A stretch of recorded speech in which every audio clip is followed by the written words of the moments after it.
Before I talk about the tournament, I'm going to talk a little bit. There's two things. I named Jacob and Lance captains.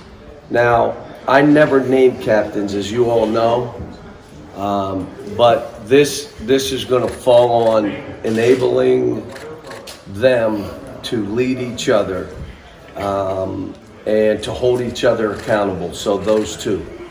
Last week we had 4 guys not practice Sunday, Monday, Tuesday, Wednesday, including Jacob, who had a hamstring. And so they did not practice, the 4 of those guys. And again, this week I told them, you'll either practice Monday, Tuesday, Wednesday, or you will not start. And you will come off the bench if you're a starter. And if you're on the bench, you're going to be deeper on the bench. When you're just doing scripting and you're not competing, it takes an edge away. We have to compete before we go in. So those are just some things. And someone said, Jacob said he wasn't hurt. Well, Jacob knows not to make an excuse when someone beats us.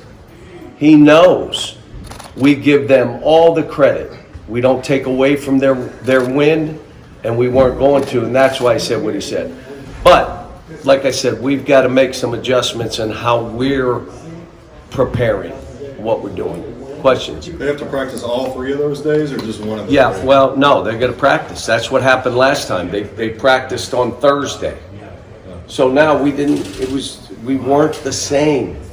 So you got to be here practicing, or you're coming off the bench and you're not going to play as much unless you get in there and we need you and you play well. Okay, we'll leave you in.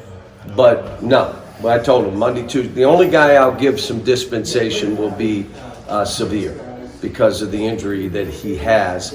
But I just told him if it gets rough and you want to step off, I'm okay with you, because he wouldn't, in all likelihood, be starting anyway. But he practiced a little bit, but wasn't live up in Nashville. John, they always try to find an angle for you guys, and they found it. You get to play against Bryce Hopkins, your former player. You know, I saw you big smile. Bryce is such a great kid, and he's a terrific basketball player. And he had an unbelievable year for them. So the guys smiled. The guys that knew him, we all like him. You know, it's, a player out there that we enjoyed being around, and he is a wonderful person, and so is his family. What about Ed Cooley? How much have you interacted? Ed and I have known each other. We were assistants. Well, I may be a little bit older than him, but he was an assistant, and as I was moving through the ranks at UMass. But I've known Ed. Coach of the Year a year ago. Is a great coach, great communicator, motivator. He's terrific. After games like Fridays, usually this season. How late? Tell me how late. That game's pretty late. Sorry for another day, but your team has responded time and time this season again after adversity. So just how much confidence do you have going into the postseason like this that they can respond with? I think they're going to be fine. Look, when I woke up on Wednesday, I was going to hold all 4 of those guys out of that tournament. At least the first game. But the players wanted to play. They wanted to win the tournament. And you know what? They're said, our fans bought all those tickets. We got to go play. And I said, you know what? You're right. But I will tell you that we have played well when everybody said they're done. Stick a fork in them. And so this is a team that if we're focused and we're gritty, and we're prepared physically and in the mindset we need to be in, but teams have played out of their minds against us. They seem to figure out it's Kentucky and they make shots. You don't know where this goes, but all I can tell you is if we're in the right mindset and we're ready to go, I'm coaching a team I want to coach. What do you see out of your team when you look them in the eyes with so much up and down all year? Do you see a team that is finally ready? Well, I don't know that, but I'll say this. We just have been inconsistent. But most of it has been from total focus, locked in, aggressive play, to not being that way. And now all of a sudden, another team, you give them a chance and they come back and beat you. And guys make 7 threes who hadn't made it all year, and another guy's 4 shots at the shot clock expires and they bank one. And that kind of stuff does happen if you're not locked in, ready to get after somebody. So I think I told them downstairs, the inconsistency is what's gotten us. And you know, being a little bit beat up and all that stuff has affected us, but we've overcome that. I just would like to have a full team going into this thing. How surprising is it to you, given this is one of your more veteran teams, to be up and down with focus? They haven't been there. This is all new to them.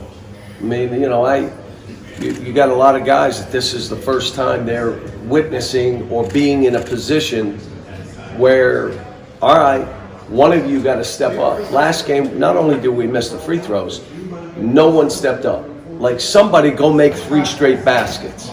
We missed 5 straight shots. So that's important. We got the guys. I sent them a text today that went, why we're capable of doing this. And I went through every player and what they add and what they've been able to do, and where all of them, including the walk-ons. And all that we've been through, there have been personal attacks, the vicious, some of the stuff. They went through a ton. Who's more prepared for us than us? Going through the toughness, the mental toughness that you need to overcome some of the stuff. And, you know, like I said, we understand the staff. Like, we're going over there tonight. We're going to do everything we can to prepare them. I named captains. It's a different way of doing things. You're more of a cheerleader. If you have to really get on a guy, take him out. Just take him out. You don't. At times this year, we were down to 2 and the rep was due, and we didn't have many guys. And so you're begging guys, and you're being aggressive with guys to get them over the hump. Not now. Do what you're supposed to do. Get it done. You know what's expected. Go get it done. Along those lines, Lance is a guy from game to game, may or may not play a lot, if at all. He's a captain, though. What does that bring? It's really simple why I did it, because he is one that everyone listens to. And my thing to him is, when they know a guy is leading and may or may not play, yet he's been the same, they will follow. They will follow. I'm putting this on Jacob because I need him to be more. And when he's more, we're pretty good. And so now, instead of the inward thinking, you're a leader. It's outward thinking. It's about the guys. What do I have to do? How do we got to do this? And I think those two will hold guys accountable. But we got a great group of young people. I'm just telling you. Every day I walked in a gym, I had fun with them. And I want to enjoy this run. And it starts with a very hard game against a really good opponent. And so we're going to focus on one thing, that game. They had to tell me downstairs where it was. I said, where are we playing? I said, North Carolina. I said, okay. And then they had to tell me, who's in the other 2? Who is it?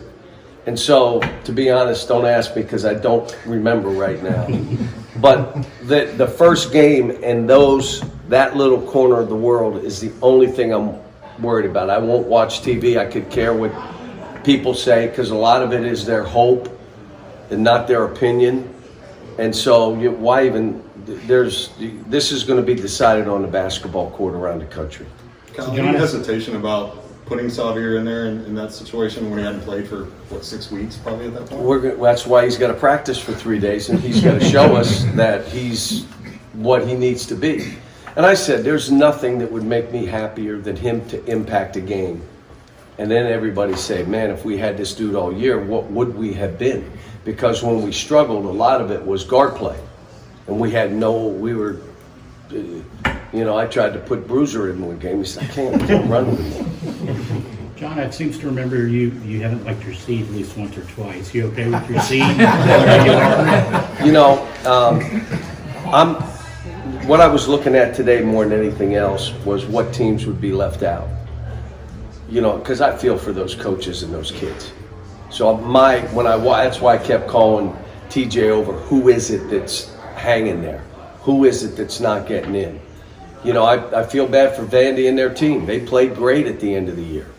I have no idea why their, quote, net was what it was. I have no idea. But I feel bad for them. But the teams that got in, I mean, there's excitement. You could tell. Everybody's juiced. Everybody's 0-0. All these records mean nothing now. Everybody is 0-0. You take care of what's in front of you. You stay in the moment. You enjoy this together. Shut your phones off. You don't need anybody else in our circle. They'll want to be in there. Oh, they want to tell you how to play and do it. Just don't. Shut the phones off.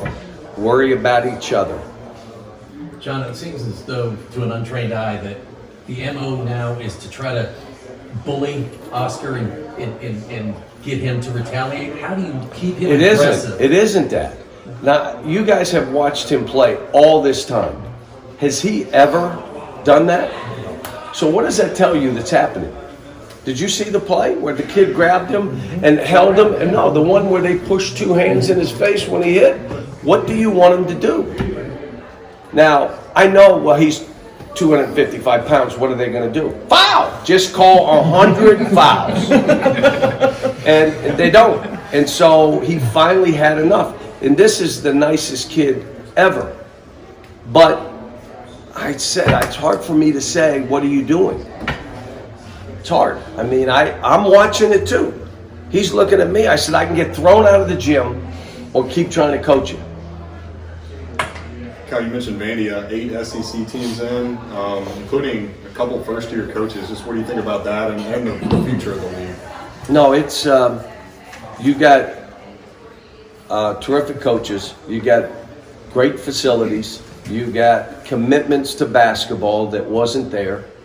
And now all of a sudden you got a bunch of teams that, it wasn't what it was when I walked in here, where there were 5 or 6 teams that were practicing at the women's gym.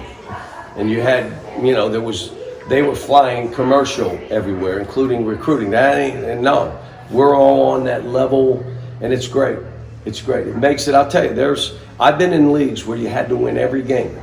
And if you lost one game in your league, you were done. Now, think about it, 8 teams in, and not only 8 teams in, 8 teams have a chance to win a national title. That's the kind of league you want to be in. I'd like more separation for us, but we're still going to get the best players. That kind of stuff will not change. We got good kids now, but we got a good group coming in. Couple kids coming back, and all of a sudden you're looking at it like, okay, let's just keep going. John, Good for the league, though. I know how much you wanted for the kids. But it's been a while since you coached a team that won a game. You know what's disappointing? What disappoints me is 3 years ago, that ain't 100 years, 3. We could have won the national title, and they canceled the season. What happened last year? First time in my career. First time in my career. And you know what? Hurt like hell. But you move on and you move to the next. For me, this has got to be a ball because they are going to feed off of me. If I have or listen to, you got to win because I know you won 9,000 games and been to Final Fours and you got an 80% rip, but last year you lost. Do you feel, they got to see me saying he is loose and ready to go because they're going to feed off of me. And I'm excited about it. I'm excited for these kids that where they are. And me knowing individual players, not just one, where they were and what we had to do to keep bringing them along. And now here they are. I had one of the greatest responses to my tweet or text to the guys. And I read it to him. And I said, now who sent me that text? And they went around the room, and the kid that sent it, there's no way it would have been him. And it was him. And one guy went, what? But it shows me the growth of these young people. And that's our job. That's what we do here. Getting them prepared for the rest of their life and what they want to do. You know, it's been a good run and a learning experience. You learn sometimes when people show you who they are, believe them. Believe them. And what I would say in all this stuff, that by overcoming this, I told them there's nothing you're going to go through that will be like this. And you did it. So when anything hits you, you're going to say, dude, you should have been through the 23 season. You want to know something. And again, it's, you know, I get it. We got the greatest fans. They travel. They're into it. No one has the fan base that we have. And the other side of it is we got the greatest fan base that's really into it and passionate. You got a small portion of them that are really aggressive. That's all part of being at Kentucky. But for those players to live through that, great experience for the rest of their lives. Anything else? All right, guys, let me go watch some tape.